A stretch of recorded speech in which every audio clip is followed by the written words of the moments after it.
quartz. So there's no pigment in there. Anyone here ever grout with black grout? Yeah. Yeah, okay. Well, you know, epoxy's not as fun either when you start to get to these dark colors, and you gotta keep wiping, and you gotta keep wiping, and you gotta keep wiping. And what happens when you keep wiping? You keep digging it out of the grout joint, and those smears never go away.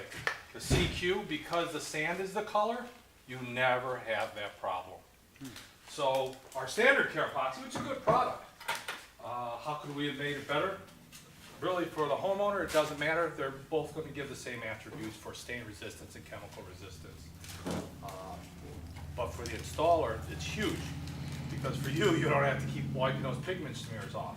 And epoxy takes a little more skill to work with than most grouts, and you've got to spread what you have in the grout joint. From the time you mix it to the time you spread it, you have 1 hour. Mix it, spread it, and clean it, you got 1 hour. Got a little bit left, do yourself a favor, throw it away. Don't try and get it in the joint, or try and get the whole thing done. If you don't think you're gonna get the whole job done, don't push it, because it'll get very sticky on you depending on temperature. In the wintertime, you won't have an issue. In the summer, you would. Epoxies are temperature sensitive. Anyone ever work with epoxy before? Coatings or anything? You know, you can apply them in this time of the year, and they go down so nice. You get in the summertime, forget it. They kick off real fast in you. You get it in the wintertime, and they're so slow, very lethargic. They're like cure. It won't cure. Typically, epoxies won't cure below 50 degrees. They'll sit there, wait for the temperature to come back up, and when the temperature comes back up, they'll cure again. That's true of most epoxies. They're a low temperature. So our Care Epoxy, these are high-performance products. Why am I telling you about them? Because epoxy, opposed to cement grout, does everyone know the definition of grout? It's a joint filler. That's all it is. I get it a lot where somebody will ask me, you know, my grout is cracking and coming out of the grout joint. It must be bad. Grout is not smart in any way. It doesn't know to defy the law of gravity and come out of your grout joint. Cracked grout is not bad grout. When grout cracks along the edge of the tile, that's movement. When grout cracks in the ladder form from side to side all the way down your tile joint, it could be bad grout. Or it could be overwatered, but more than likely it could be an issue with shrinkage. So epoxies are different than regular grouts. Grouts are joint fillers. Anyone ever get grout on a tile and it won't come off? It won't come off because it's not under stress. You know, you start stressing the system a little, it'll come off. You take a scrub pad, it'll come off a little, you know, scrub hard enough. Epoxy won't do that. You get a 2x2 epoxy or a tile. This is grouted with Care Epoxy. This basically makes, instead of having 2x2 tiles here, I now have a 4x4 piece of tile. So that's how you have to think about it. I'll let you pass that around. And I say that because sometimes you can get into some lightweight boards, some, not all. And most people don't know this, but they require a epoxy mortar if you're going to set any tiles 2x2 and smaller on. So just keep that in mind depending on the manufacturer. And remember what I told you, not all epoxies they bond like that. Some epoxies are joint fillers. Our Care Epoxy CQ IEG in there, it's a 3-component. Told you we had 3 epoxies. That is a joint filler only. Its adhesive properties are very low. Our Care Epoxy CQ has high adhesive properties, and you can see how strong it bonds to the side of the tile. So just know that, not only with Mapei, but with other manufacturers, don't think because I have an epoxy it's going to perform like what you've seen there with those 2x2 tiles. They're not all the same. Some are just joint fillers, and some are joint fillers and adhesives. So why would you use the epoxy instead of just, is it that much better? It is that much better. So, but you know, I'm still on prednisone, but some people are allergic to it. I happen to be one of them. I'll still grout with it. I'm just careful. The thing is, today I'm going to get into some of, you know, if we can get away from these, it's always good. Can you always get away from them? No, you can't. But we do have some other products, I'll tell you what, that are barking up its tree pretty close. There's still some commercial applications, food prep, things of that nature. Yeah, you're going to need an epoxy. Know that they exist. know that you may use it someday, and give Josh a call, he'll show you how to use it. Right, Josh? Yeah, or Josh will call me, I'll come out, I'll be more than happy to work with you on it. So, but don't be afraid of them, you just have to respect them. And a lot of times it comes down to, what did I tell you? Don't mix any more, you can spread it clean within an hour. That's it, plenty of cold water, there's a system to it. So that's epoxies.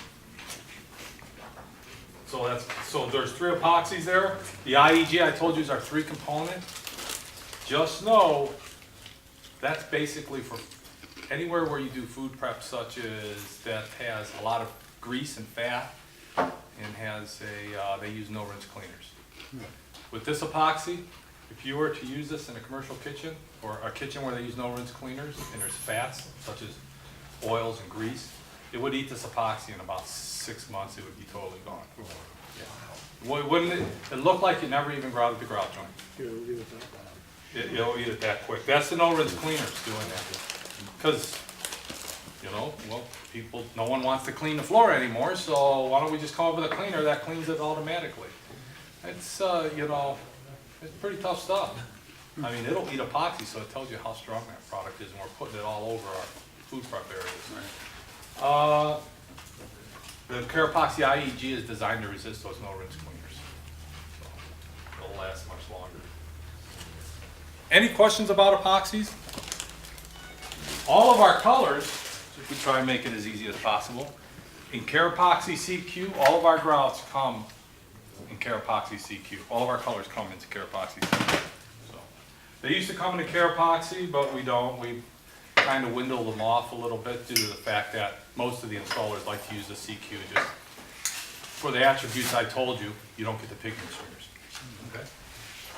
If you guys like to see one, believe me, we can do a demo here for it. It won't be a problem. So the next grout we'll get into, I'll save the good stuff for last. There's standard grouts such as Curacolor S, Curacolor U, anything Portland based. Obviously unsanded grout, doesn't have any sand in it. They take calcium carbonate, they crush it all up. It's much softer and smoother than sand, so it's not going to scratch those sensitive tiles. So in there you'll see Curacolor U on page 34. Curacolor US is on the prior one. We got an extra book pages came in. Yeah. Right here. Oh, yeah. Right here. Thank you. So well, I'm not going to show you the standard grouts here today, Curacolor S and Curacolor U. They're Portland based.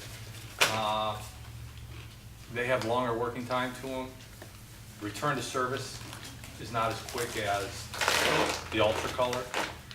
Ultracolor isn't a new product, so the use for unsanded, Curacolor S is for sanded. And they're Portland based, meaning they have those products have a typical set time of what you may expect from a grout. You may have a few hours to clean it. But typically with grouts, you gotta wait for it to hit initial set before you clean it. And between your initial set and final set is your window time for cleaning. This product's a little different, it's a rapid set. And what I mean by that is we don't use a Portland-based cement, we use a different type of cement. Why do we use a different type of cement? Why do we want to use a fast-setting grout?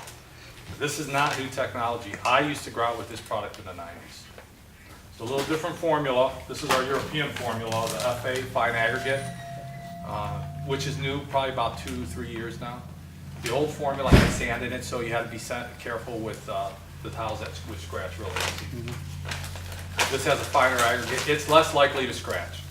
I would still be very careful on any polished marble, onyx, limestone, anything polished of that nature, or white body wall tile. That's, you know, those white body wall tiles have very soft glazes on them. The glossy stuff. The matte stuff, typically it's not to worry about. So I would tell you to test it before you do it, but I would avoid using it on marble. Any polish, honed, tumbled, all that stuff, it's not going to vanish. Limestone. But anything, granite, it's never going to scratch granite. Obviously, granite, you know, it's pretty close to being equal with sand, so we don't have to worry about those issues. So there's a rapid set. Why do we want a rapid setting grout? All right, I told you that window of time. It may be, you might hit initial set in half an hour to an hour. That means you can start cleaning. And you probably got 6 hours to work with it. Well, it could even be longer depending on the temperature. Well, what do you think's gonna happen if the sun's coming in the window and hitting one area right over here? It's gonna dry much faster. And let's say you have a little bit of mud, it's coming too high. You used a heavy trowel, we used a big tile. And our mud looks like this in the grout joint. And it's a thick tile. So in some areas, we could be as thick as a half an inch. In other areas, we can be as high as, less than 1/8 of an inch of mud underneath there. That 1/8 of an inch is gonna dry pretty quick compared to that half an inch. So you get dark light, you get shading, you get blotchiness. Portland-based cement, the faster it dries, the darker it is. The slower it dries, the lighter it is. It's a characteristic of cement. I have pictures, I can show you, I have them on my phone, where we popped up some large format tiles. And you could see how dark it was along the perimeter of the cement and how white it was in the center. The reason why it was so white in the center, porcelain tile over a crack isolation membrane, that doesn't breathe. It took that long for that cement to dry in the center of that tile, so it's much lighter. On the edges, it was very dark. So this happens underneath the tile equally as it happens in the grout joint. We just see it on the grout joint. It's visually not pleasing. So ultracolor eliminates that issue. It's a rapid setting grout. Because it dries faster, it dries more evenly. Because it dries more evenly, you have more color consistency to it. Now, once again, there's that magic number, an hour. Don't mix and spread any more than you can clean within an hour. Don't do it. This stuff, your initial set, the final set time, remember I was telling you about that initial set? You guys work with it, you know how cement grouts work. Initial set might be, it'll be nice and plasticky on you, and in less than 5 minutes, I guarantee it, it's gone. It's done, it's cooked, it's on its way, it's hard as a rock, I could throw it through a windshield. And just 5 minutes ago, we could work with it. Use that rule of thumb, that hour. If it's really hot outside, it's been pretty hot summer. Sometimes you gotta back that down to 40 minutes, depending on where you're working. We were in Pittsburgh, contractors were working on the 6th floor of a building. I kid you not, it was over 100 degrees up there. And they're trying to grout with this rapid setting grout. Everything, the water's warm, everything is warm. We weren't even given half an hour out of it. Well, you gotta ice down the water, and even then, it still makes for smaller batches where you have to mix it, which isn't fun. So that's what you gotta be careful of, more so. Maybe large picture windows, the sun coming in, and just baking that tile. Don't spread a giant area, just spread what you're gonna be able to work with. How does well water affect that? That's a good question, because I can smell it when I'm working here. Typically, water doesn't affect the grout or the performance of the grout. If it's very hard, with the lighter colors, very brown, I would advise not using it. Try and go get something. It's not going to affect the performance of the grout at all. But could it affect the final color? Sure. I have a white grout, I have avalanche, something on the lighter side, and this is some brown well water. It's pretty hard. You may want to think twice about, getting a different water source to mix your water with. Okay? And some can be pretty strong. They could have other minerals in it that could cause other issues. Remember I was talking to you about the Kerr Coloress and Portland-based cements? You got that shading issue. I don't care how good of an installer you are. How good. And I have some guys say, I've been doing this 20 years and I've never had a problem. Because if so, they don't do a lot of tile. If you use a Portland-based cement and you grout with it, you're going to have some issues every now and then. And a lot of times, guys, it's not your fault. People don't know how to explain it. They instantly go to the installer and say, you added too much water. Moisture is the issue, without a doubt. How did it happen? Took too long to cure. Cured too fast. There was an overglaze on the tile. There are a million environmental factors that cause the grout to shade. You overwater it, it'll do it. But a lot of times it's an environmental factor. Very cool temperatures. And I want to say, such as, what other grout can we say? Efflorescence is a good example. You start to get around 50, 55 degrees, the lime gets pretty soluble in that cement. It's staying, because the water's not leaving. it's staying inside that cement. You know, the salt's in there, I mean, they're natural, that's what's in a Portland-based cement. Well, guess what? It's like mixing sugar with your coffee or tea. You mix your sugar with it, it dissolves, it goes away. If you let that cup sit there in that water, come back a month later, I've left my coffee cup out in the garage, you guys have too. Believe it or not, the sugar can't leave with the water, it stays inside there. So what happens is that water stays too long in the grout joint, it re-emulsifies. That salt, you know, is very soluble. It gets into that system and matrix, whatever you want to call it. And finally, as the water evaporates out, guess what comes with it? The salts, and salts are left on the surface. Just like how they mine salt at the Dead Sea, you know, you see that? Yeah, the water evaporates, the salt can't go with it. So that's efflorescence. Once again, another moisture issue. They could say, oh, you overwash it, you overcleaned it. And if you do overwash it and you did mix too much water, that could be an issue. A lot of times it's an environmental factor. You start to see your efflorescence issues in the cooler temperatures. Believe it or not so much in the winter. It's in these transition times, such as spring and fall. You get a lot more moisture in your Yeah, you know, wintertime we're heating things. But right now, my windows are open in my house. And they're going to stay open. Same thing in the spring. You're right. It's very wet. The air is saturated. Guess what's that water can't leave the grout because the only way it can leave is evaporate through the atmosphere. If the atmosphere is saturated, it's not leaving it. Guess what you can get? Blotchiness and efflorescence. Okay. The ultracolor, guess what? None of you know, less likely to get those issues. This is not made of Portland cement. This product cannot effloresce. You won't get whiting out of it. If efflorescence can pass through it from another source, like if we were to use this outside on a facade and someone didn't have the flashing done right and it got behind the tile, I've had someone say, well, your product effloresced. No, it can't. The efflorescence came from another source, such as maybe the mortar or the cement board. And as the water's trying to find its way out, those salts are coming with it, just as I explained earlier. This product won't effloresce.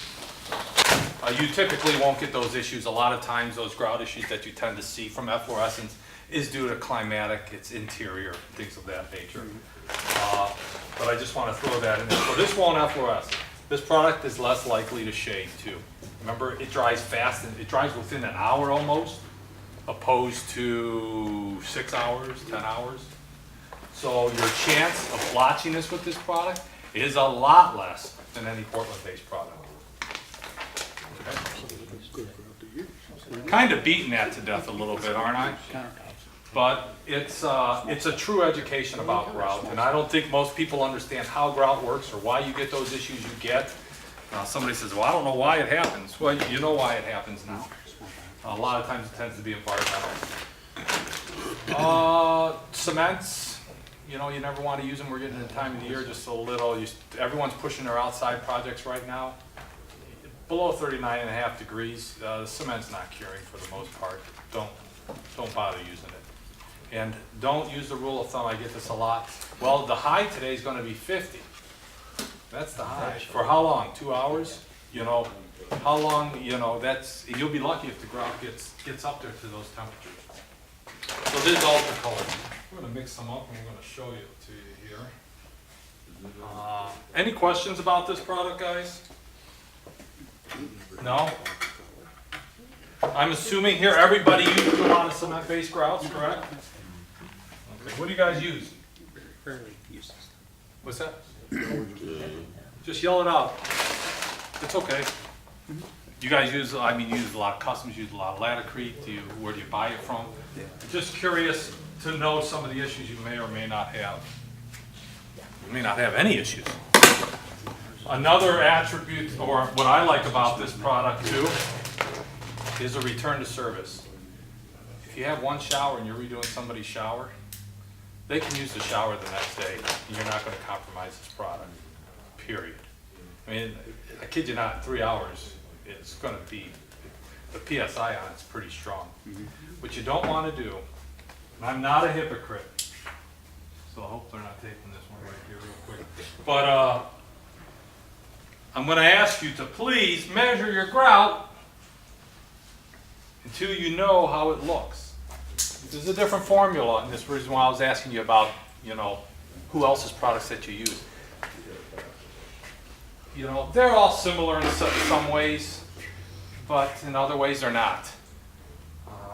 Some of the rapid sets use a Portland base. They don't use the type of cement we use. They just put an accelerator in there.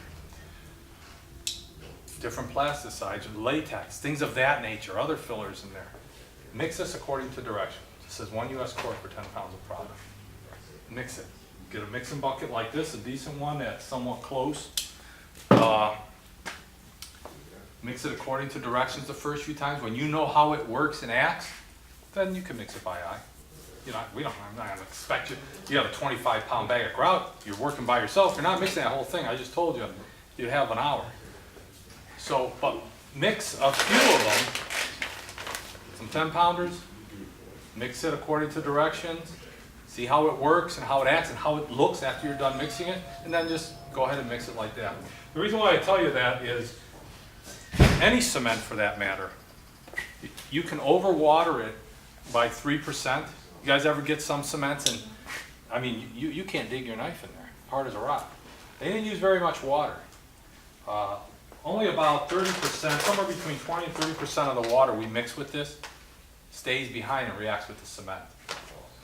Cement is the glue, so it constitutes it. That's what sticks to everything. The rest of the water, so let's say 25% of this stays behind and works with this bag. Guess where the rest of this water has to go? It has to go out. So if we overwater it, you know, everything's pushed a lot further apart because it evaporates, so it's not tightly packed in there, and you get a weak grout joint. You can take a knife and you can just, you don't even take your knife, you take your key and dig it right out. So overwatering is a serious issue. Try to mix as less water as you possibly can with cement. The rest of the water in here is, we call it the water convenience. If we only mix 25% of the water with this, you guys, we wouldn't be able to even mix it, let alone try and put it into a grout joint. So the water convenience, we want to use as least as possible, so go lower on the side of the water. I'm going to mix this. I'm going to leave a little bit behind. This was just a little bit. I like my grout thicker. Everybody's different. It all depends on the guy, and depends on your technique for grouting. So my brother-in-law and I, we used to work with my dad. He does that, I don't know, that quick California thing like this. And it would drive me nuts. But that's how I grout. I'm slow, but I force it in the joint. So we're both different. He likes his thinner, I like mine thicker for that reason. Guess what else is going to happen if you tend to have that type of style of installation where two guys, one makes it thicker, one makes it thinner. Color difference. Yeah, it can be a color difference, yeah. It's less likely to happen with this because of the cure. But you'll get it on some of these tiles, regardless what. So I'm going to take 10 pounds of grout. This is what's important about this grout, and we're going to mix it up and you're going to see how stiff it is. Then we're going to wait about 3 to 5 minutes and we're going to re-whip it and we're going to see how loose it is. So what happens is, I was on a job last week and we're mixing some product, and the first thing the guys are doing is, that is too thick, add some more water to it. I said, just wait. We weren't even into the mix for probably 45 seconds to a minute. I said, give it because I had to measure the water. I said, just give it a little longer. I kid you not, probably 2.5 minutes into it, 2 minutes into it, it was totally thin. You gotta, there's chemicals in there, they gotta wet out. Depending on the product, it could be plasticizers in there. You gotta activate these things. Same thing with this grout. When we mix it initially, it's gonna be on the thicker side. But when I go to remix it, because that's what happens is guys will mix it a little thinner in the beginning to their consistency they want, then they go to let it slake and remix it. Now it's like soup. Now you can't even work with it. It's just too hard to work with. It's gonna take forever because you overwatered it on the front end. So, and not everything's like that. That's just how the characteristic of this grout is. And once you learn how to grout with it, guys, I'm telling you, you're not gonna have a problem. It's that learning curve, mixing it a few times.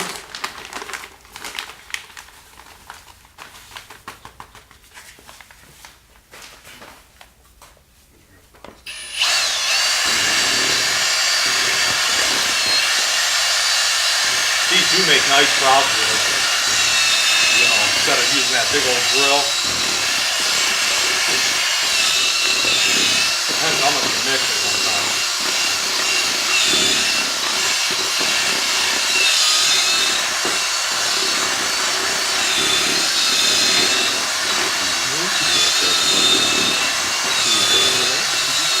You guys also, while I have you here, you guys know cements and mortars and grouts, you know how fast they're supposed to be mixed? Slow.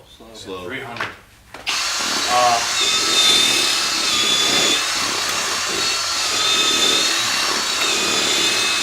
I'll tell you a little quick story here while we let this slate. See, this could be a little too thick for some guys. Actually, it's perfect for me. When we go to re-whip it, it's going to be thinner. That's why I said, depending on your consistency, what you like. That's probably, that's how I like it. When we go to re-whip it, it's going to thin out on you totally. Quick question, so you talked about your father likes it thinner. At this point, No, my brother-in-law. would he put water in it? That's what he would do. Lemon jar. Yeah. Peanut butter. He'd add a little more water to it.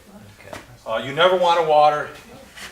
Don't ask me why, I'm not a chemist, guys, but when I talk to any of them, the big no-no with those guys, because they cross their T's and dot their I's, they're pretty smart people. The big no-no, every single one of them, they might not agree on a lot of things, but they say you never, ever, once you mix it, add more water to it. That is, you just ruin it. It's like How an alternate crucial is it accelerator. to mix it? I think your bag says you're supposed to mix it, the pre-mix is like 5 minutes, Yeah, and then let it set for 3. yeah. It depends. Do you really gotta Follow that. mix it for 5 minutes? Because then, you know, the drill. Depends on, I know this is silly word, depends on how fast you're mixing it, depends on the type of mixer you use, and depends on your bucket. The smaller the bucket you use, like self-levelers, make some pretty good self-levelers, probably the best. What I do in a 2-gallon, the blue barrels, like the ones over here, probably would take 3 to 4 minutes to mix 2 bags. I can mix 1 bag in that bucket in less than a minute and a half. And we tell you to mix it for, 4 to 5 minutes in those barrels. Well, probably 3 to 4. A Hippo mixer, hands down 5 minutes. They're slower. I can use my regular drill in those barrels, those big ones, it's gonna take me a solid 3 to 4. One of these, I can have it done in a minute and a half, 1 bag. It's confined, it's tighter, there's more energy going into it, so it's gonna vary. So if you're not mixing as much, you don't have to mix. You have to make sure it's thoroughly wetted out. Remember I was telling you that story, I was just on that job last week, and I said, guys, it's a mortar. You have 50 pounds of it. 45 seconds into it, they wanted to add more water. I said, don't let it mix. We have the right amount of water in there. So mixing mortars, it's very important. This is done, I know it's done. If you over whip this, it's a rapid set, guess what's gonna happen, guys? Heat. You're gonna create a lot of heat, and it's Yep. just gonna, get it mixed up properly and just go from there. What was I gonna tell you? Oh, another thing is when I went to work for Mapei, is a long time ago in the late 90s. But I was very proud that I mixed all my grout by hand. That's how I was raised. I don't care how big the job was, you mixed it by hand. And one of the chemists there said, well, you overwatered. No, I don't. I like my grout thick. You overwatered. Next day I came in there, he had equal amounts of powder and water for both of us. He goes, you mix yours by hand, I'll mix mine with the drill. I used twice as much water as he did in my mix. And his was a lot runnier than mine. Mine was stiff. So to a stiff mix, I used twice as much water, and his was loose and runny. So that was my lesson, like, hey, I don't know crap. And he was right. These things are designed to be mixed with drills. Yeah. That's how most things are designed today. We're not back in the days where we had, we can make your own thin set. It's not hard, But you did it in a barrel. Well, there's chemicals in here, and these, water reducing agent, things of that nature. And the reason why these products work and feel so good is because of those other properties in there. But you're gonna need to mix them, okay? Once I told you I'm not a hypocrite. Sometimes you get to a job and you got a little patch like that, I'm gonna mix it by hand. But typically you don't wanna mix your jobs by hand, okay? For that reason. Because I was talking to you a little earlier about overwatering it. You don't think that's overwatered, but it actually is. We don't want to overwater grout. You guys take a look at this. See how stiff it is. It's kind of stiff. mix it just real quickly here for.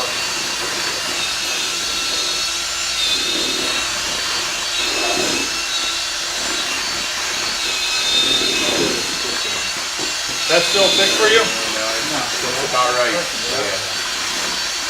Looks a little thicker in the beginning, but Well, oh, yeah, you mix it just for about 30 seconds, but it thins out on you nice. If I was to thin it out to that consistency or a little more in the beginning, It's moving, so. it would have been a nightmare for, it would be so thin.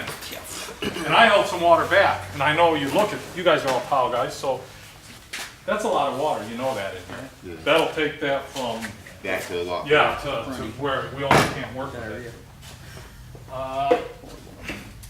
So,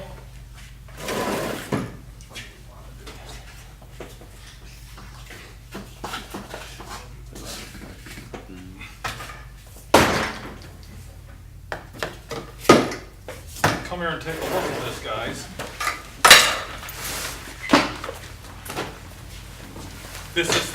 This is a little thicker because I did hold some water back. This is the fine aggregate. I don't know if you've seen it yet. Has anyone worked with this? Give that does it look like unsanded grout? It don't, no? I think it does. I think it's pretty, I think it's a pretty, it's very fine. So, just know,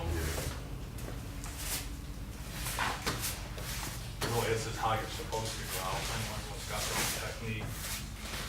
Force it in that joint.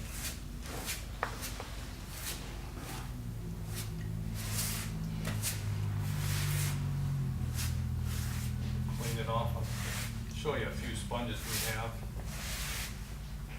You guys know the tile sponges you use? This is standard.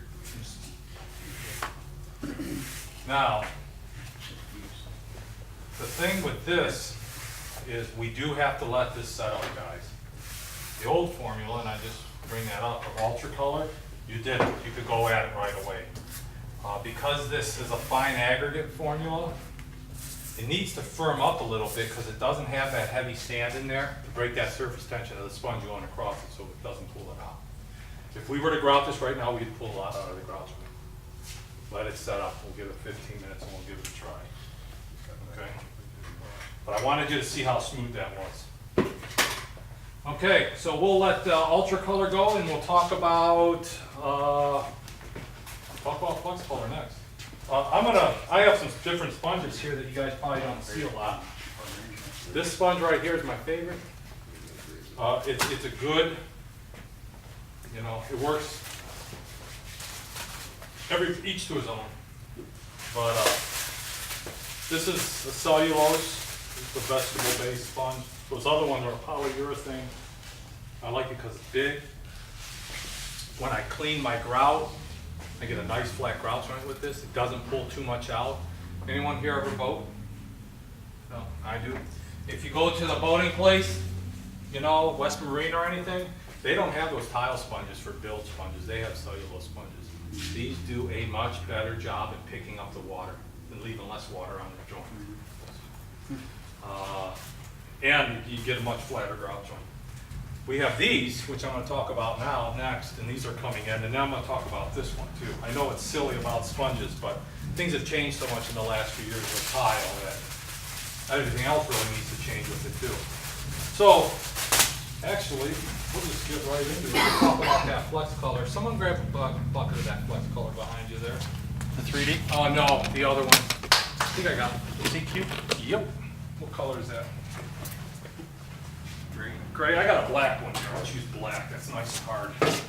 Hard one to use. Down on the floor? Oh, is it on the floor? Okay. Yep. Okay, guys, this is a single component grout. We've been doing single components for a long time. It's not new. This formula is, I don't know, pushing 5-6 years old. If I was grouting today, I kid you not, I would, this is the only grout I would use. I wouldn't use anything else. And depending on the job that you're doing, if it's commercial, sometimes your health care, and they're not gonna pay for it. But for a homeowner, they're never gonna have to seal their grout, we're never gonna have to worry about staining, chemicals, things, never. I did a wall in an old house of ours, my daughters, 2 daughters, so you can imagine shampoo and soap, which are the worst things for cement. Even sealed cement, if it gets subsurface, if you grind the soap in there, if it gets ground in there, the mold and mildew live on the soap, so that's the food source. So even though it's sealed, if your food source, if you don't clean that off the grout, guess what's gonna, it's gonna mold and mildew. And people say, you sealed it, it's molding and mildewing. That's because you gotta clean the grout. You gotta scrub the soap, the dead skin, and all that other stuff off there. The soap's the worst enemy. Depending on the type of sealer you use, some sealers want to protect against water.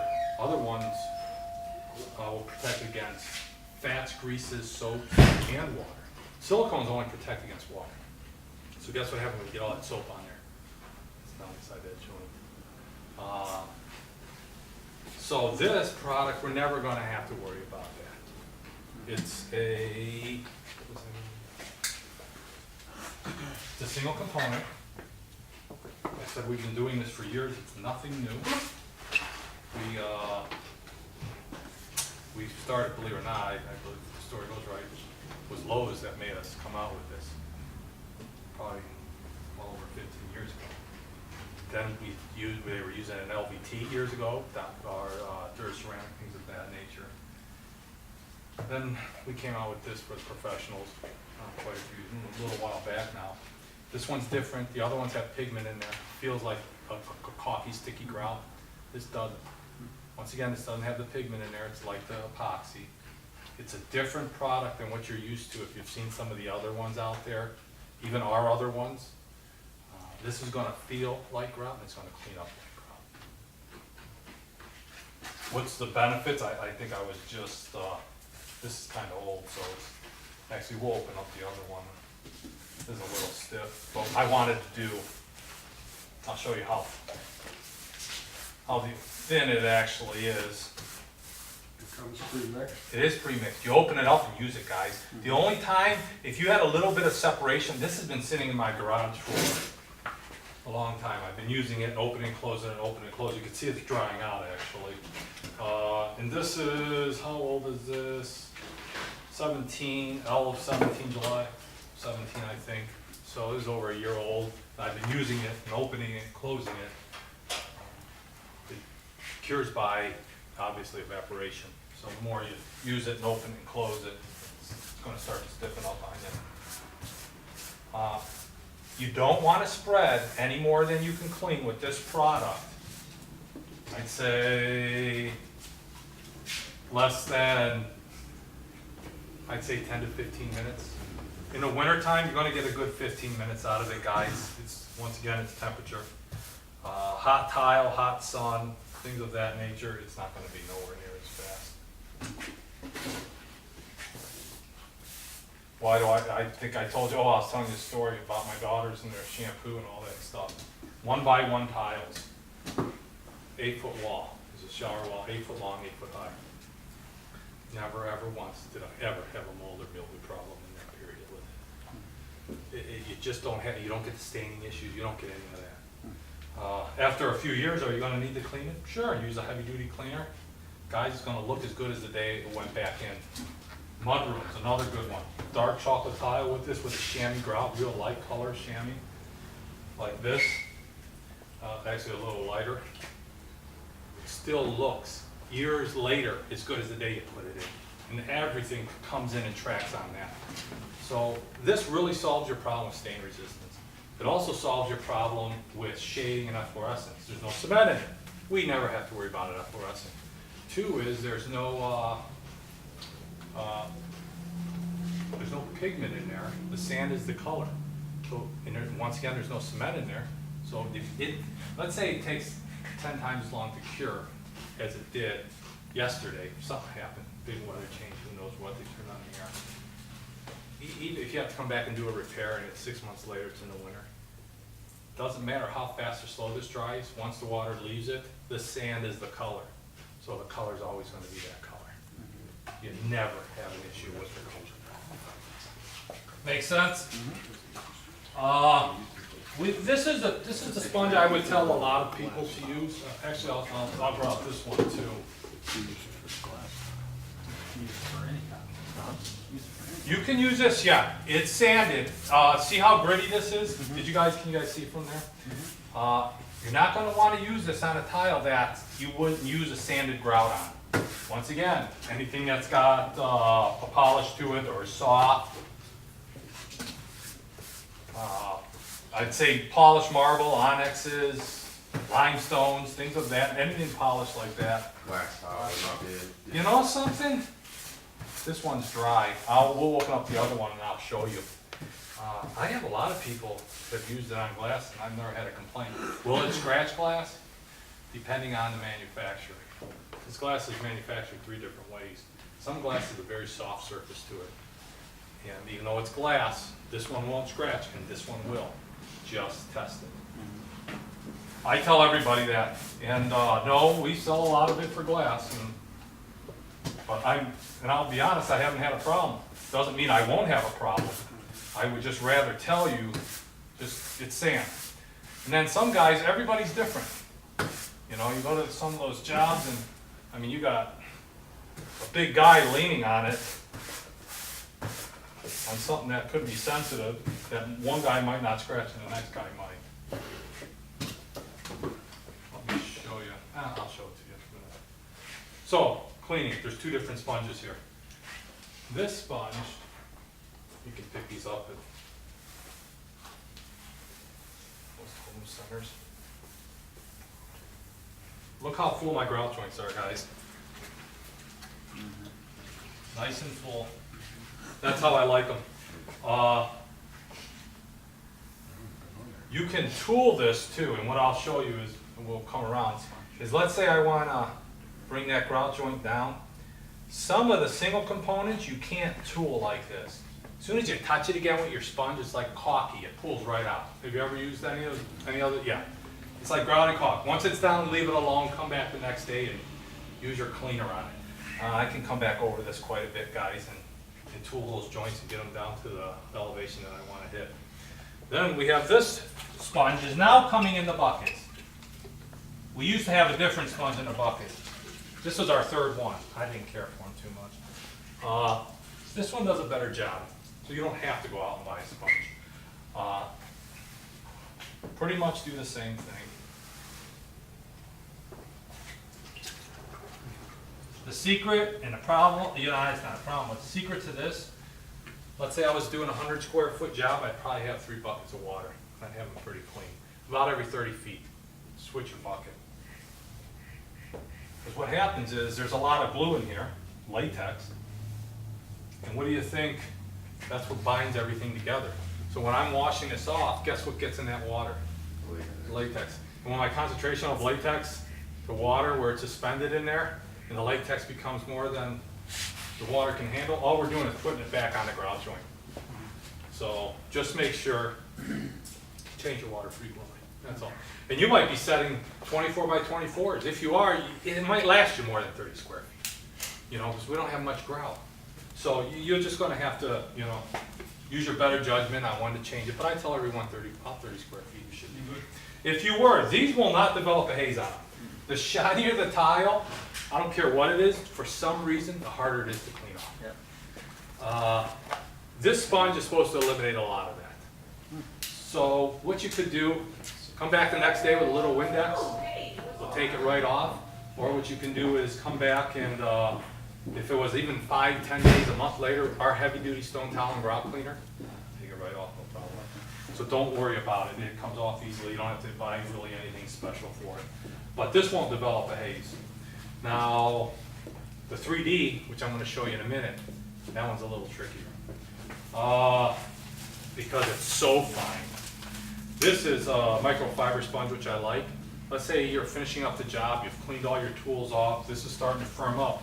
If you wanted to, one more time, you can come back with your sponge, the microfiber sponge, clean bucket of water, wipe it down one more time, you should be good to go. Especially if the tile is very shiny. If it's very shiny, just do that. Clean up the tools, clean up everything, come back, hour or 2, take your microfiber sponge, it should wipe down real nice.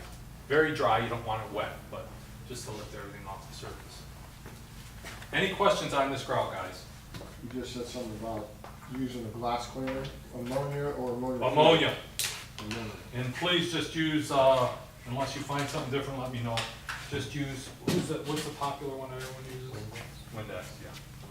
But don't, I've had other people use other kinds, and there's no ammonia in it, it doesn't work. Okay, that's why. Literally doesn't, I've had them call me and say, that didn't work. I'm like, what are you using? And I said, go get some Windex and try the Windex. Bam, it works good.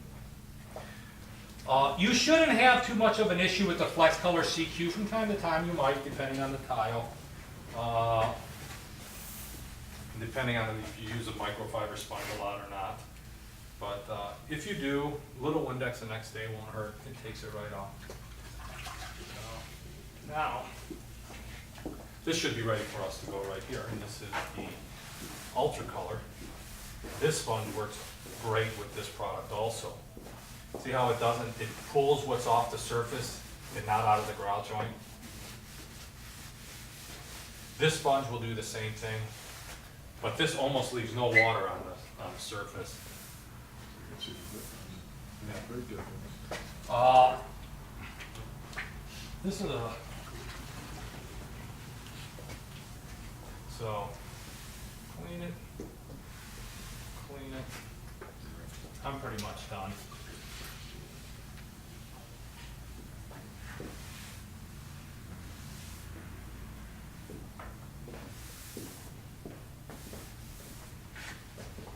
I think, before we had that sponge, this is all we had, and it worked great, but I think this one works a little better. You said that one comes with the. With the Flex Color, it does. Yeah, I hope we start to sell them soon. But do you see how I can still tool this? You want to tool to your joints right now with this product. Don't wait. You got to smooth it out. Smooth it out now. Because when you come back, if you're running out of time, don't. Get it out of the joint. Or off the tile really is the most important thing. That's that. You see how this is drying? How it's drying so faster? And there's actually no haze on that tile. So you shouldn't expect it. It's going to happen. I'm just telling you now. So you know what to do when it does happen, how to avoid it. If I had none of these tiles are shiny. If we had a double polished porcelain or something like that, forget it. I don't care how much you try, it's so hard. Just try the microfiber sponge at the end or Windex the next day, you should be fine. So we'll try the Flex Color 3D next. That's a cool product. That took me a long time to learn how to use. So I'm going to flatten that learning curve, or at least try to flatten that learning curve with you guys. Is the Forever Sky over there? This is Forever Sky. Is it? I'll take that one. That's my favorite color. That's what we just shoot. We'll do this. I'm just saying that's. I left this in the back of my truck. I got a cherry tree underneath there, so.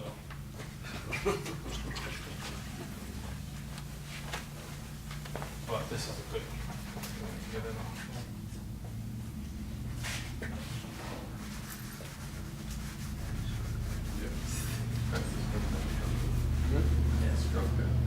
With ours? I don't. The Flex Color. Don't use it. You can use it if you're good at it. I'm not. I don't like it. It takes it out of the. It tears it right out of the. Doesn't leave a nice finish. I don't like it. But guys, I haven't done this for 20 years, so probably a lot better at me than I am. I had some paper towels. Anyone see them? Right here. Right there. I don't have my wife to yell at. Where's everything? So, you guys have used this, obviously. Just last job. Last job. First time. What'd you think of it? Tell me. It was nice, but it was. dries pretty. It dries much quicker. It is very fast. Very fast. Don't do a big section. Yeah, don't do big sections. Yeah, and get it off everything because it will stick to it and stay. Yeah, this is, unlike, remember I was telling you, definition of a grout? Because there are different grouts, in the construction trade, they call it grout. One time, when I was starting technical service, I had a guy call me one time. He goes, yeah, I used your grout. It's a true story. I bought it from Lowe's and I had to set some gas pumps for this gas station. Now that's a different type of grout. I mean, they just have that generic name to them. They had to rip all these gas pumps out, I kid you not. True story. This actually will stick very well to the side of the tile. Not as good as epoxy, but if I was to glue two of them together, you probably wouldn't be able to break it. And that's because of all the glue in there. So if it's gonna stick that good to the side, guess what, guys? Or it's gonna stick that good to the surface too. I could have picked a better tile. This has a lot of texture in it, but that's okay. What color did you use? It was one of the grayer. It was a gray with a, like a, almost like glitter glue. Yeah. This is, what's neat about this is, it will change, like this is a clear glass. Using a blue on it will give it a blue cast to it. Right. If we use other blues, it will, you know, just enhance it. The color of the glass can help change the color of the grout, and the color of the grout can help change the color of the glass. This is glass beads and latex color. And some glitter, called fairy dust, but you guys can see, I don't know if you guys can tell, I ain't got my glasses on, but you can really see how the latex just puddles up on the surface of this stuff. Oh, yeah. It just looks like a thing of glue on there. Mm-hmm. Yes. Sticks to you pretty well. Yeah. It's like the flex color, it's just, 60. Huh? It's 60. I guess it is glittery. oh yeah, it They is. have glitter. It depends on the light. It's cool stuff. So- though. I mean, It's pretty when it dries though. Yeah. It really Yeah. made a difference. We just used it on a big job. It made a big difference. Is it for vertical walls? Yeah, vertical, horizontal, you name it. Well, It's extremely sticky. Yeah. stuff. oh, that's good, Yeah. for vertical walls. Oh, yeah. It will slide off. It will slide, Yeah. yeah, yeah. It's It all still, slides, Yeah. I mean. yeah, it's like a sanded grout. Yeah. Clean it up quicker. I've tried everything. I had to make 1 million of these in the beginning, because I made samples for a lot of my customers. See how brown this water is? This is good water, guys. But, we wouldn't have to worry about it really changing the color too much here. But this sponge does a great job of cleaning it off the surface and not pulling it out of the grout joint. I guarantee if I use a different sponge on it, if I use that one I like right here, I'll pull a ton of it out of the grout joint. I use that white doodle bug that they put in there. You're gonna tear the surface and you're not gonna have a real nice smooth surface to it. These microfiber sponges work great. This sponge, I have tried it. This sponge also works fabulous. Just like the blue one that he just had. Yeah. This one works well too, and we put this one in here. That's the reason why we changed it up. The one we just. But I'm here to tell you, you know, if you do the final cleanup Cellulose. with this, you're a lot less likely to have a haze on there. And if it is, it's so minute. What's that? Yeah, Well, we were having a heck of a time getting the glue on. Yeah. I'll give you one of these sponges when you read. I swear by them. Yeah. So, or if you don't have it, guys, use this and clean it with a microfiber towel. Ours did not come with those. No, they're the old ones. We had the cellulose Yeah, one. they're awful. They're now coming with this sponge inside the bucket. Okay. Okay, this does a much better job. It's our third try on these sponges. And the reason we Third want. time's a charm, right? No, this is an expensive sponge, and I knew what they were trying to avoid, so that's what they were trying to avoid. So we put the good one in there anyways. You mean you're making mistakes now? All I Just make us clean more. did. So, well, you can see how pretty blue that turned that glass. Yeah. It changed the look of it. Now, big time. did you see, guys, how it pulled, it didn't take it out of the grout joint, but it took it off the texture of that tile, its undulations? It's really a nice grout. It's technique and the sponges and showing you the learning curve a little bit, and I think you guys attested to it. This is gonna dry quicker than the flex color. Oh, yeah. Yeah, a lot quicker. Without a doubt. Yeah. I love it. For glass tile, I don't know why anyone would use anything else. It's gorgeous. I'd like to tell you this much, depending on your lighting and the type of lighting they have, if they have a very yellow light in their home, and it's just not a lot, you're not gonna pick up the glitters. So you start to get on the other side of that color spectrum, and depending on the light, then you start to really see that glitter. So don't oversell the glitter with your customer. It's in there, and it all depends on the light, you know, reflecting off of it, what you guys know. But sometimes you don't want her or him finding out about that, explaining it after the fact. Tell them up front and then it's usually. Let that have fluid in it? Yes. Yes. Oh, I see. Yeah, Actually- the powder light on there, it just sparkles. Yeah, right here's some dry stuff. This is this grout. Right here. It's gonna dry to that color. Pretty close. But the lighting's not good underneath here, but you guys can see the sparkles. Sometimes, depending on the lighting, it will really pop. Is this for, you can use that on bigger grout joints too? How big of a grout joint? That's a good question. I should know that one off the top of my head. I think a 1/4 of an inch. It's right here.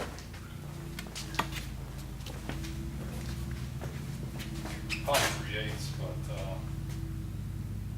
I have to look at the data sheet. If it's sanded, then quarters probably. No, it's gonna have to do with shrinkage. This isn't sand either, it's glass, no sand in there. It's a good question, I should know that one. Flex color is gonna definitely go 1/2 inch on you. Keep in mind that you start to get pretty thick with that flex color, it's gonna take days for it to cure, days. We say no more than 3 days to use a shower, guys. You finish up your job, you grout it today, so it's, what's today? So Sunday's 3 days. Use it Sunday morning, no. 72 hours, use that. And the longer they let that cure, and if the grouts tend to be heavier, tell them 5 days. Because remember, once it dries, it's a piece of plastic. You throw it back in the water, it's not gonna break back down on us. But if we don't let it properly dry and cure, and you get that water in there, then it's never gonna gain its strength. You've just stopped it, probably destroyed it. So minimum 72 hours. The longer they let that cure and the harder it gets before they introduce water to it, the better. I haven't had any issues at 72. But I'm not gonna be on every job. You get a wide grout joint on a wide job, you're using flex color, just tell them a little longer.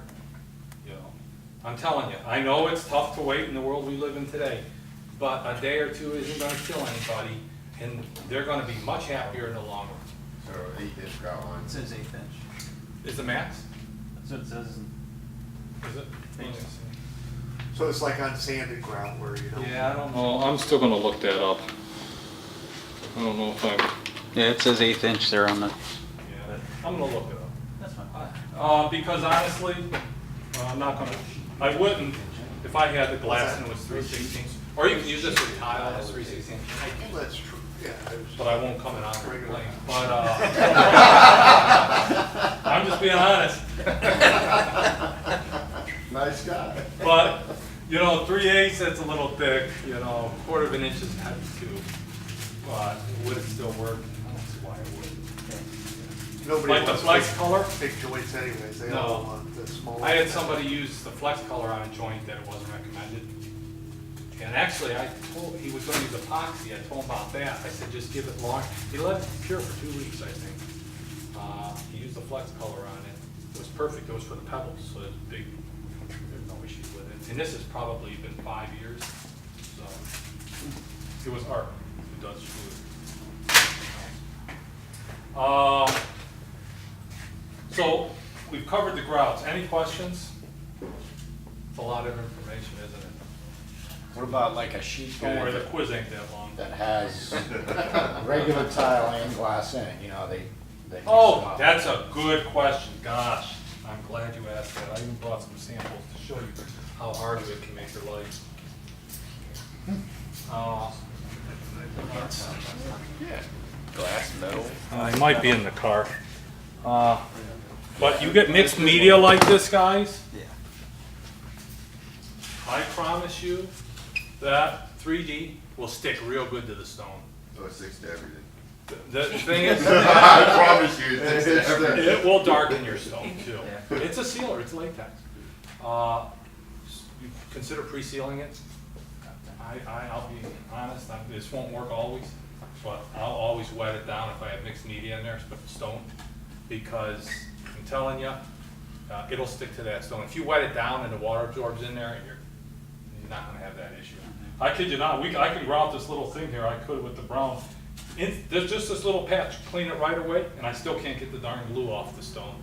I mean, it soaks in so fast and so hard, you need to seal it or you need to wet it down prior to. Okay?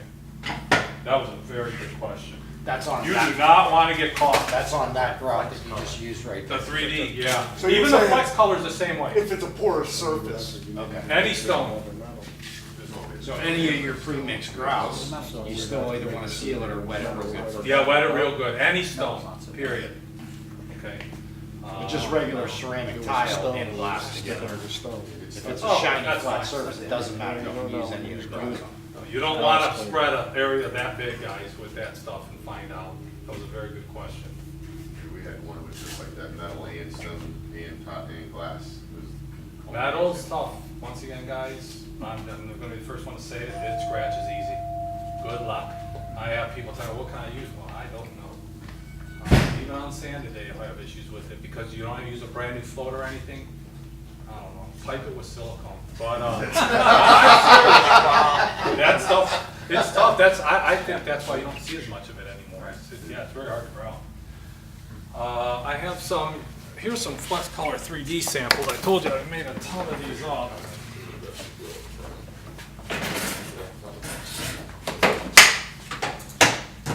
And just so your expectations when you're selling it to a homeowner, or their expectations, so you can talk to them about it, this is all the same color right here. This is all Forever Sky. So depending on where I put it, I think this one's Forever Sky too. See how much lighter it looks in there? Depending on the color of the tile, it's definitely going to change the color of the grout and vice versa. Do I have it with, I think I gave all my clear ones away. There's a clear, you could see it on the clear glass how it turns, that glass is going to get bluer as time goes by. So this is all Forever Sky. You can, that almost has a green to it, doesn't it? It's beautiful, actually. So just know that, before you install it, make sure you let the customers know. This is Morning Dew, which is another favorite of mine. The Morning Dew, you can see, that's the exact same grout, exact same color. a week, a month. Pretty cool, huh? So can they, put that, but that's what you do, yellow light thing that they put on the tile. They don't yellow light color. No soft white. You know what I'm saying? They have that little thing that's on the tile. I can handle body. That color shirt. Oh, no, we don't do that. You can't do it on. We don't have that on flex color. Oh, do they have one here? Yeah, I gave them. That's a cool machine. We only had so many of those and that was it. You can't even get them. Scrub it. I like that. Oh, yeah, right here. That's a great one. I told you I learned the hard way. I made so many of these. This lead guy, Timmy. But you're saying you use a free cleaner too? Pretty much the same tile we use. You could pre-wet it. There's a lot of stone in there, guys. I would without a doubt I just seal don't. it. Use a pre-seal. Just seal it with a sealer. Yeah. You should do it anyways. Keep it out. But sometimes you don't have a whole lot. I wetted it down and it works. But it won't work always, you know. Yeah. So I take that extra step and seal it. He's got that place running smooth. Okay. Any questions about the grout? Anything I forgot to tell you? Okay, just call me when it becomes a problem. Yeah, they do. Now I want to talk to you, I'll spend a little bit of time talking about the mortars. Just a little bit, and we could save that for another day. Because I've already have you, what time is it, 1:30? Yep. Okay. Try not to. What time's the happy hour start? I want to keep you. Noon. Yeah. Okay, here you go. And these are in the books. These are a crossover list. Josh says that a lot of guys here like to use Latex. I cut my teeth on Latex, so long time ago. You use Hydrament? Yeah.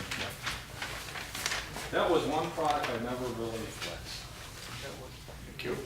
It's different today, but back in the old days when it was Hydrament, you know, you could, I didn't like it because like the PM, I used to do work for Firelands out where I live, very far. There's a lot of builders. You clean the bottom of your mud bucket and there's just a handful of sand in there. And I Goodness, is it still like that? It's still Oh pretty my much gosh. like that, yeah. I don't like that.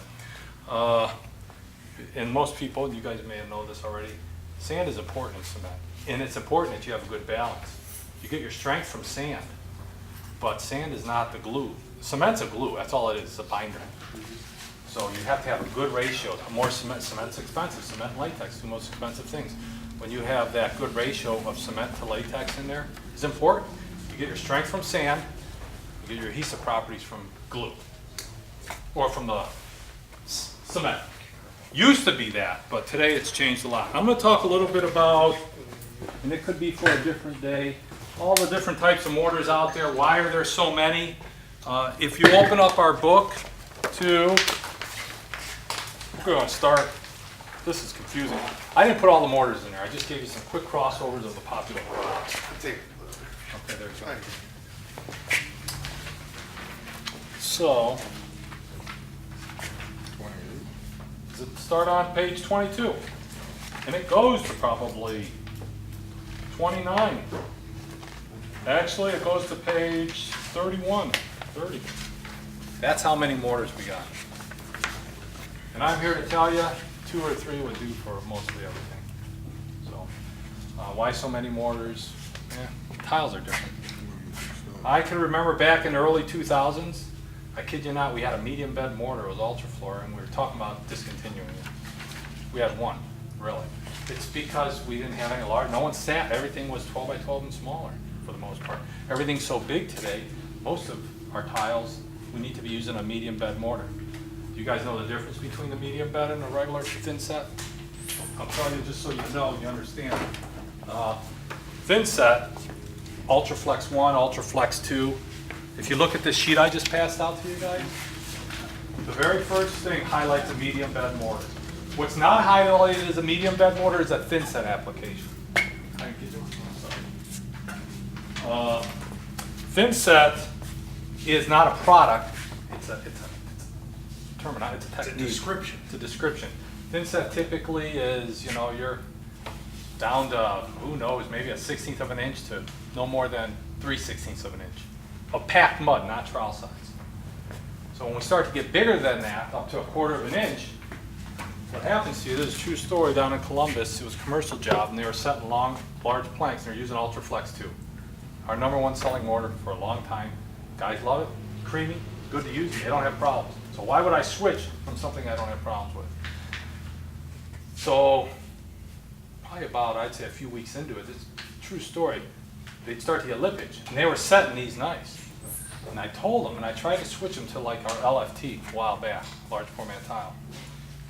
Once again, they don't have problems. So they're going through this punch list, and there's more and more coming up. And this was a huge hotel in Columbus. It took them almost a year to do the job. So they, I said, try the LFT, you won't have that problem. Finally, he tried it. And I kid you not, for a long time they were coming through, and the hotel would put punch marks on there, because after a while, he'd set them flat, but he's packing a lot of mud underneath them. This side might have this much mud, and this side might have this much. Well, the thin set, the sand is a lot smaller. And in the cement, and your sand-cement ratios, what happens is, as it dries, it starts to shrink, and it pulls the tile with it a little bit. A little bit for you to notice. Once you set flat, you know, you can come back, and there's a lip there. You ever done that on a job? I have. Yeah. Packed mud underneath there, had to lift it up, come back a week or two later, and someone must have walked on that. No, you exceeded the thickness, the mortar, as it shrank, it pulled the tile down. So that's the reason why we make a medium bed, and I'm just going to use these terminologies, and thin set for those applications. They have different purposes for them. And that's the reason why you want to use a medium bed when you use a medium bed, and thin set when you use a thin set. Do you typically use a 12 by 12 tile? Would you use a medium bed? Back in the old days we did, with stone, because remember it was 1/2 inch thick. And the cliche back then was thickness of the tile was thickness of your trowel. So we used to use a 1/2 inch trowel, and then we'd have to back butter to get it flat. Even though it was a 12 by 12, you needed a medium bed in that application. Okay. So if you're packing a lot of mud, even underneath a 12 to get a nice flat floor, because you're working with stone with rectified edges, you probably need a medium bed in that application also. Okay? So, What do you mean by medium bed? Which of these are medium beds? right here, I made it easy. It's too hard. Ultraflex 3 is a medium bed. Oh, okay, I see. LHT is a medium bed. That's very cool. It is. Because honestly, when you look at that thing, it's too hard to decipher. I normally just go with 3 just to be safe. Stonewall, we didn't. With We 3, haven't had any issues with stone. Ultraflex 3 just to cover all my bases, one up mountain tube, one up. well, Since you're we buying a switched very to good stone, product. we haven't had any issues. Well, The other the time customer. we did. We were- Yes, the customers. You're using a very good product. They're using a very good product, yeah. Because we were using So- process with that. Ultraflex 3, believe it or not, is a medium bed. What's the cliche that Ultraflex 3 doesn't have that LFT has? It doesn't have that thixotropic property to it. Okay, thixotropic is, you guys know what ketchup is? Ketchup, we all know what ketchup is. But you use the ketchup, you shake it. Ketchup is thixotropic by nature, you know. Thixotropic's characteristic. If it sits there in a mass, it'll gel up on itself, basically. But if we aggravate it or shake it a little, it thins right out. That's why if you take ketchup, you shake it, open it up, goes all over your plate. You shook it too hard. Put it back down on the table. Someone has to use it a minute later, 2 minutes later. If he doesn't shake it, it won't come out. He's got to shake it to thin it out. That's what thixotropic is, and that's what it means. So we have mortars that are thixotropic. Even though Ultraflex 3 is a medium bed, it doesn't have that good anti-sag or anti-slump character to it. Okay? So, So you're saying I can remix Ultraflex 3? you Or could, you're saying the opposite, I don't want to remix it? you could remix it if you needed to. You don't. It shouldn't have to on that one. I think most dentists, they tell you you can remix, but just never Yeah. add water. Never add water to If you it. need to thin it, if Yeah. you need to reuse it, you thin it Some back of down them with required a mixing. little more, like the LFT is thixotropic, so that's a very heavy thixotropic properties, probably our best of all of our mortars. So if you mix a big 5-gallon pail up, and we're stuck on a register over here, or a door jamb, and we get back to this half an hour later, we had so much in there, it's gonna be pretty stiff. You're gonna need to hit that right away. You might need to hit that 3 or 4 times even as you're using it. But believe it or not, as you take it out of the bucket and throw it down on there, and you shouldn't have to mix it a long time, you just, real quick, you don't wanna whip air into it. As you start to spread it, it'll thin out on it also. LFT will hold very nice on the wall. So will Ultraflex 3, you just gotta put a batten on. You know, you need that starter course or that batten to support the weight, that's all you need. So it all depends what you want. If I have very heavy stone and I'm on the ground, and I have stone, it's 1/2 inch, some of this porcelain now is 3/4 of an inch coming from Italy. You know, I probably would use LFT on that one, just because of the weight, has that heavy thixotropic property to it. So, you know, it's gonna start gelling up. What's gonna happen is you're not gonna get slumping on the product. It's gonna be your job to get rid of the trowel marks, but, because I'll tell you what, you drop that in that LFT and you don't get rid of those trowel marks, it's designed to hold that tile up. It's gonna hold that tile up, guys. What would you consider yours that would be comparable to Bostic Stonewall? That's a good question. Probably our LHT maybe. We've had wonderful success since we switched to stone. Yeah, probably our LHT. It's easy to clean up too. Yeah. Ultraflex LFT. Right. I would just tell you to use LFT, guys. Just stick with LFT. LFT or Yeah. the LHT? No, LFT. I'll get into, let me tell you the reasons why. Here you go. Real quick, what the heck did I do with this? We make a lot of them. We brought the LHT in. We only had LFT as our premium mortar, or polymer modified. But some of the competition was coming out, oh, well, we have LFT too, and it's less money. Well, it's less money for a reason. So we brought LHT in from Canada. It has less latex in it. That's the big difference. So, you guys know why we put latex in cement? Made it stiff. You're right. I mean, back in the 80s, 90s, we used to use 2 parts for just about everything. And the tile was made of clay. That was overkill. Today, the tile is made of porcelain, which has the porosity of glass, and we're using less latex. We're using dry latex. So the difference between the LHT and the LFT is the LFT has a lot more latex in it. Okay. Why is latex important? pass this out to you real quick. You guys tell me if I gotta speed it up, you wanna raise your hand or just speed me along. This is latex. This is dry latex. We're a little different than most. And why do I say that is, we truly make our own latex. We make latex for 3M, we make latex for Wrigley, we make latex for a lot of customers. So we're really at the core of it, we're a chemical company. So when we tell you that's not gonna work or there's something better, we know it because we make a lot of these latexes in some cases for our competition. This is dry latex. What's latex do? It's a water retentive agent. So slower cement cures a lot of times, the stronger it can get. 2 is it's glue. So you can see this dry latex. I can bend it right. If it was cold outside, it would snap. So this is going to bond to the side of that tile. So the more glue I put in there, the better. Because it's porcelain. With the old clay tiles, I don't have a picture. I usually have a screen. I can show you the difference between porcelain and clay. You know, the old ceramic. Ceramic looked like Swiss cheese. So what happened is the cement crystal would grow in the back of that tile and it'll give you a mechanical bond. Well, today, when you look at porcelain tile through a microscope, those holes are super tiny and there are very few of them. So what's that tell you? Our mechanical bond is lower, so we're relying more on the chemical bond. We want both, but we are relying more on the chemical bond. Wet latex, just know this, it's overkill for 90% of the jobs. Always will smoke the dry latex in performance. You're talking about like the 2-part Two stuff. parts, yeah. These, someone will say, well, we dump more dry latex in there. If I keep dumping more latex in there, I can't stretch that. Stretching is the reason why it's important because tile expands and contracts. I don't care how cold it is. If it was 30 degrees, that would snap. I couldn't bend it. This is still just as flexible. So wet latex, guys, at the end of the day, just for your knowledge, is always better. The difference between LFT and LHT is the LFT has a lot more glue in it. So everything initially sticks. Things fail when you stress them. This is not true just in tile, but in the construction trade period. Put it under stress, build a crappy building. As long as the wind never blows, you'll never have a problem. But as soon as you stress it a little, that's when you have your issues. The same thing with the tile floor too. It'll initially stick, but we start stressing something real hard and heavy, you're gonna have problems. Tile doesn't bend. Something's gonna give. The mortar's usually what's gonna give the tug of war. And they come back and say, oh, the mortar failed.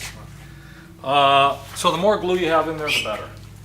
LFT, Josh stocks it here. That's all I would use. So, and that's all I'm telling you to use. Ultraflex 3, medium bed, dry polymer. That, you could see, it's the only one we would recommend exterior outside in this climate because of how much glue is in there. That even has more glue in it, latex, than the LFT does. So there's a trade-off for both of them. If you like the stone wall, you'll love the LFT. I'm not concerned with that. Doesn't even. We haven't had an issue since we switched to that stone wall. Yeah. Nothing. Yeah. You'll like the LFT. You won't be disappointed. Tony, can you use that UF3 over tile? No.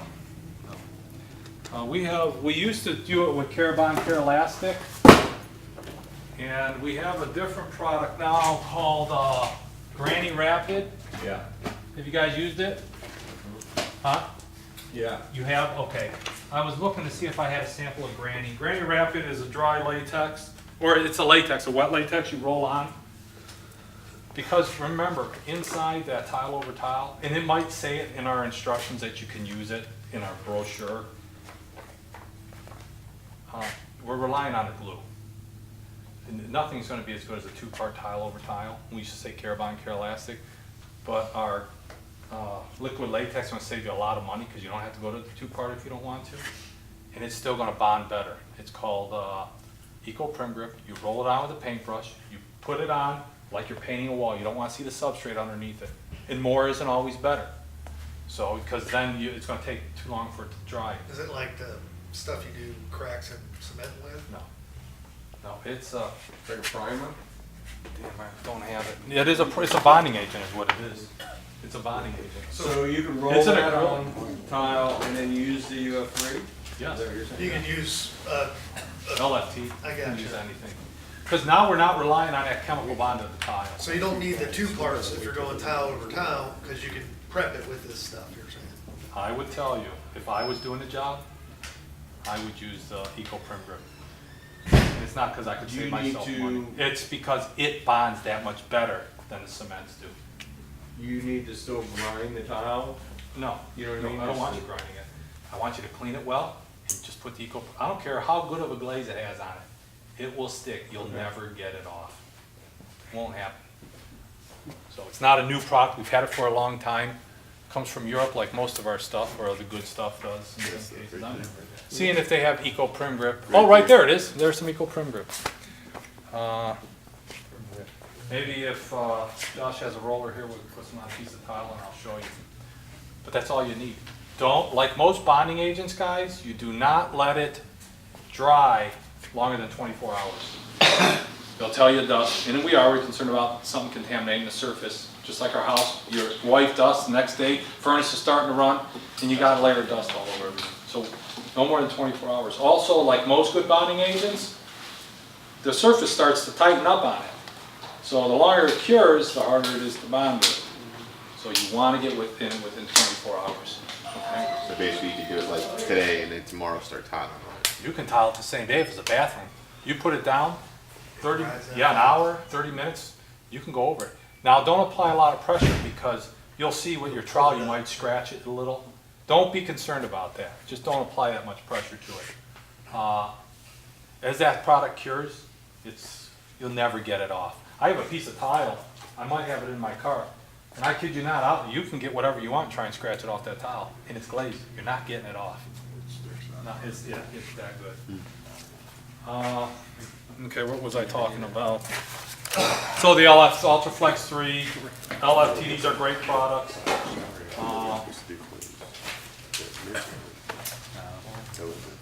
What else? Carabon, Elastic. These are the two parts, the Granny Rapid. There is no better mortar in this industry than Granny Rapid. It's a rapid set, 2 component. I'm sure Josh will attest to that and everybody else. We have the lightweight mortars, the Ultralight Pro, the S2. The S2 was really designed for thin tile. A lot of guys like it because it has a 45-minute open time. So it's like using mastic if we're putting 4x4s up. We got a long time to set it. So it's cool. For most insets, you don't have 45 minutes to an hour. You do with this product, so you can spread the backsplash and work and not worry about it drying out. So that's the S2. Comes 25 pound. Our benchmark always Mapei. When we do a lightweight of anything, whether it's self-leveler or a mortar or anything, 25 pounds has to spread as far as 50. That's our benchmark, or we won't release it. Other companies might be at 40 and 35, depending on their products. Benchmark's 25 always. We do a lot of bathroom showers, that would be. It's a benefit, yeah. If you want an open time. So that's why, I'll be honest, I loved using glue. Who here didn't like using glue? You know, What, the 2-part stuff? no, the mastic. You know, Well, I use it on yeah. backsplashes. Well, back in, I'll say, 20 years ago, 30 years ago. It's too expensive to do the whole backsplash with it, though. Yeah, 20 to 30 years ago, most of the tile was either a small clay or was a white body. We didn't need a thin set. That glue was fine. And so we used glue. It was nice to use. Put the lid back on, spread it, goes, and you work. And I've had a thing for like a year and it hasn't dried up. Yeah. Once it cures, though, believe me, those things are pretty good. It'll take, I mean, you can go back the next day and it might still have a little bit of movement to it. I mean, it takes a while depending on. Depending on the product, yeah. And depending on whether or not you have, if you're going over cement, it's going to dry much quicker. Yeah. So, and depending on whose mastic. I'm telling you, some mastics are better than others. They dry much faster. They're much stronger. So, what else I want to tell you about the mortars? So this is the crossover. Take a look at it. I know Josh said, there's a lot of Laticrete, so I just put Laticrete in there. But for the most part, this is a pretty good guide. The stars are going to tell you the performance of the product. The only thing I give a 4-star to is the 2 parts, because you're not going to beat it. 3 stars, anything with a 3-star is really a premium product for that matter. You'll see most of the rapid sets have a 3-star, like our Ultraflex RS. It has one bullet point to it, it's a rapid set, but it has 3 stars to it. Why is that? Because of the type of cement that we use in there, the bond performance is that strong. We don't use a Portland-based cement. If I take one of our hairs and I take a straw, that straw would indicate a porcelain cement crystal, and your hair would be, that's how thin the cement crystal is in the, that's a rough analogy of the rapid sets. Why is that better? Remember I told you how small those holes are in the porcelain tile and everything? AX can get in there and bond better. That's why I passed this out. This is a great little read along. I don't know if you're just into this stuff, but I put the ANSI specs on there, if anyone's into that. You gotta be careful with ANSI because 118.4, just about everything meets it. All you gotta do is, you can have Ultraflex 1, have a little bit of latex in it, and go to Ultraflex 3 or Carabon Elastic that has a ton of latex, and they both meet that spec. Well, ANSI came out with 118.5 a little while ago. And that's for better bonding, better performing mortars. And these are all of our mortars that meet that specification, 118.5. So when you see something that meets a 118.5 in here, guess what? Your bond strengths are going to be pretty high. These are the tests that it has to meet. Ours meets all 12. Some manufacturers for a little while were using, a little marketing ploy, say it meets ANSI 118.15. Yeah, it met 2 or 3. They didn't say that. But today you're not allowed to use that 118.5 unless you meet all 12 of those standards. So it has to do with aging, complete freeze thaw, heating, and bond, for bond performance. So if you see something in here that meets 118.5 and you're using it, guess what? You're using something with a lot of glue in it. Good product. Now, LFT and Ultraflex 2, those 2 products right back there on the floor, are 2 best-selling mortars. LFT meets at 118.5. Guess what? Ultraflex 2 doesn't. Does that make it a bad product? Absolutely not. It's our #1 selling mortar for a reason. Nice and creamy. It's a good thin set. Just has that good feel to it. But LFT does meet it for that bond performance. Yeah, you might want to see if, I don't know if Stonewall meets it or not, but it'd be interesting to see just whether it does. If you use that and you like it, you'll like using that product. So that's a little, any questions about mortars, guys? No? Yeah, the question is my bucket of mortar set up already, left of the job. Thanks for your time. Thank you. I'll give you a card if you guys have any questions. Feel free to give me a call. Okay.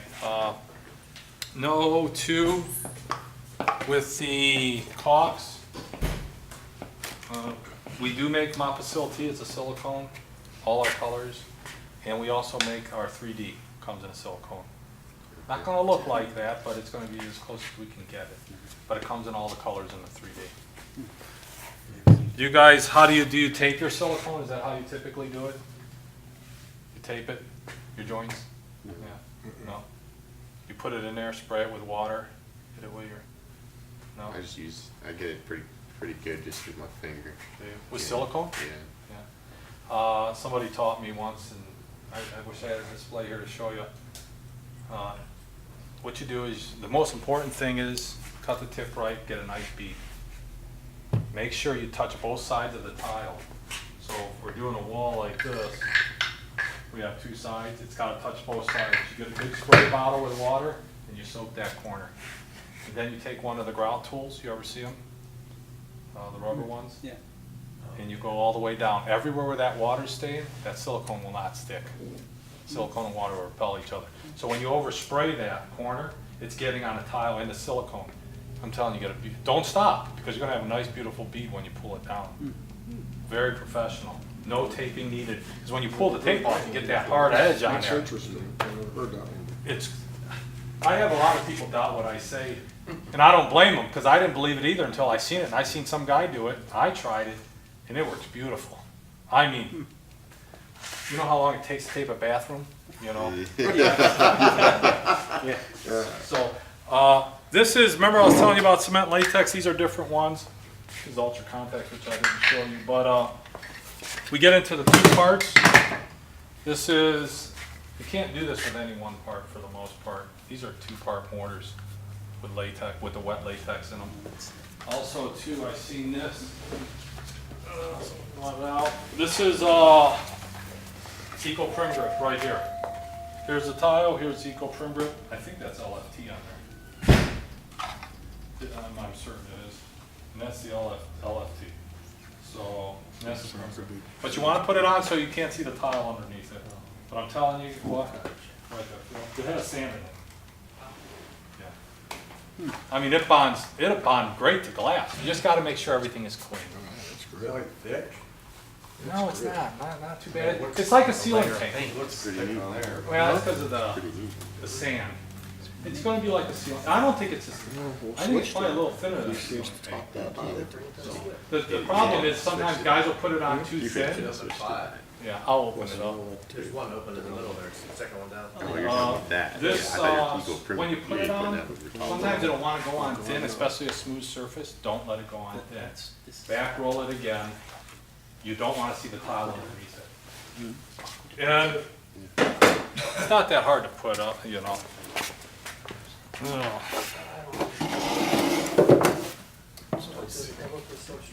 gonna have a heavy one right here. This one's just as full. Lid's off though. Yeah. I was hoping it would be lighter. This is what it looks like. This obviously has been sitting there for a little bit, so it's going to need to be stirred. Do I have a stir stick here? Josh got a piece. Oh, here's a trowel. Got it, I got a strap. I got a trowel. I don't want to ruin it. Some wood in there. That's what it looks like. Yeah, the sand's on the bottom. See it? How gritty. So if it's been sitting there a while, guys, just spin it real quick and you'll be okay. There's quite a bit of sand in there. And that's it. And you're right, it looks like paint. It's an acrylic. Just roll it on. Yeah. But it's a special, when I mean special, it can get into nooks and crannies that other ones can't get into, flow into. That's pretty That's what makes it neat. liquid. Yeah, it is. It's pretty. Yeah, that's what it looks like Real paint thin. almost, yeah, heavy, thicker basic paint, yeah. So you gotta clean it with something special first? No, just clean the tile. Remember, I always tell them, depending on the tile, a good heavy-duty stone tile and grout cleaner. And Josh has that in stock here. You always want to do that because those are basically degreasers. They'll clean oils, fats, things of that nature. Sometimes using an acid base won't touch the oils, the fats, and the greases. So it'll touch the acidic side of things. You want to use that heavy duty. It's super important to get that really clean and rinse it real well. And put this over it and you'll be fine. You're going to have to use a heavy duty even if you did a mortar. So as long as you get that tile clean, I promise you this will stick like nobody's business. Fancy. Oh, one thing, caveat. We say it's exterior. It's exterior in the form if it was in a 3-season room. We don't want to put this in an area that sees constant moisture. Shower walls, fine. Shower floors, no good. Steam rooms, no good. Swimming pools inside of them, no good. Outside on a porch, no good. 3-season room, 4-season, yeah, you'll be fine. Tile over tile anywhere for the most part, just not in prolonged water situations. Okay? Mushrooms, all that stuff, that's all fine. We use this commercially, tile over tile. You can imagine sometimes how much water and snow we track in. It's not going to be a problem. Just don't want it in prolonged submerged applications. Anything else? I do have grout charts here for you guys. Hopefully I got everybody's shirt size. We gotta get them sponges. Oh yeah, and I'll give you some sponges too. So if you guys don't have any more questions on the grouts and the mortars, I think that's it. Mortars are pretty straightforward, right? Yeah. I think the one gentleman was using Ultraflex 3. For a dry polymer, you're not going to get any better. The LFT I like because of that thixotropic property that I was telling you, the anti-sag and slump. So sometimes you pick which one you want. And Ultraflex 2 is just a great thin set all day long. When you gotta get into the high test stuff, he has Care Elastic here and Care Apply with the mortar. Did you bring your Latex crossover chart? Yeah, here, I'll give you one. We went through it. Yeah. But some of them are using Bostik, but what I did is, Josh, no, I was just gonna go over that. What I did is, I put on there some bullet points and some attributes. Stars, performance, and then you can see your bullet points, so pick what you want. And a good point is Ultraflex 2 is only 2 stars, it has no bullet points. Not exterior, not a medium bed. That doesn't mean it's a bad product. It's a good product, but there are better ones. And Josh would be the first to attest to this, it's probably one of the most popular thin sets, not medium beds, out there in the market, hands down. Don't think because it's not on it, it's not a good product. We use truckloads of it a year. Yeah, it's very good. But when we went over thin set as opposed to medium bed, and you guys know the difference between that. So, large format tile, make sure the attribute is medium bed. And if you need that thixotropic, non-sag, non-slump property to it, especially with big heavy tiles on the floor, that LFT, you're not gonna beat it. Oh, you'll see, let me show you. Remember how I was talking up the 2 components, wet versus dry? Why doesn't, you take a look, Carabon, Care Elastic, and Granny Rapid, they don't have anti-sag and anti-slump property to it. But down here, if you use an unmodified, Carabon T does have. By itself with water, it has a great anti-slump, anti-sag property to it. The more latex you add to something, guess what happens to the sag and slump performance? It goes right down. Yeah, because that latex, all that glue just makes it very, you just lose that property to it. It's very difficult. So just because Carabon, Care Elastic, Carabon T-Mix with Care Elastic or Granny Rapid don't have that anti-sag, anti-slump, it doesn't mean that, it's not going to work. It's going to work fine for you. Just know that it just doesn't carry that characteristic. We used it for many years with no issue. And you can use those products on large format tiles with no issues. Okay? Some just tend to work a little better at that anti-sag and anti-slump property to it. I hope that made sense. So don't read into all that crossover chart too much. Look at those stars for performance. That's what you're going to get out of bond performance, strength, and movement characteristics to it. I think that's it.